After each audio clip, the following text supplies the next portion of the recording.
Мацаг барих техникүүд болохоор маш олон янзын өөр өөрийн онцлогтой техникүүд байдаг.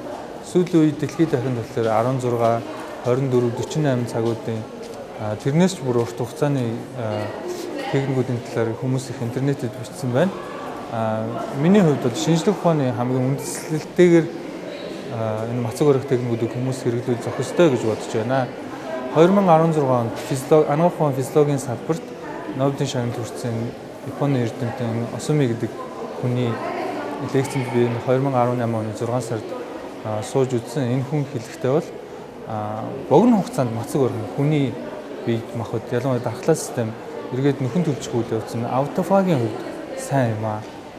Энэ мацаг барилт нь урт хугацаанд болох тусмаа эргээд эрүүл мэндэд хортой болж байгаа. Хорт бодис биед хуримтлагдчихж байгаа.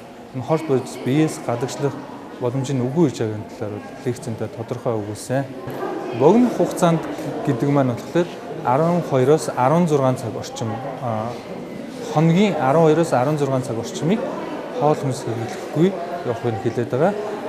24 цагаас дээшээгээ 48 цаг эсвэл 7 хоногийн хугацаанд хүртэлх мацаг барих нь болохоор урт хугацааны гэж авч үзээд байгаа.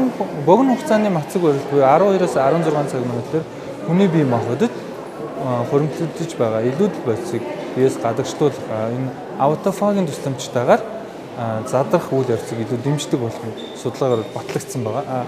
Урт хугацааны хувьд мацаг барих нь эргээд бие махбодод хорт бодисууд ялангуяа энэ илэг бөөрийн өвчтөй хүмүүст маань тэгэхээр сөрөг нөлөөтэй гэдэг нь бол нотлогдсон байгаа юм аа.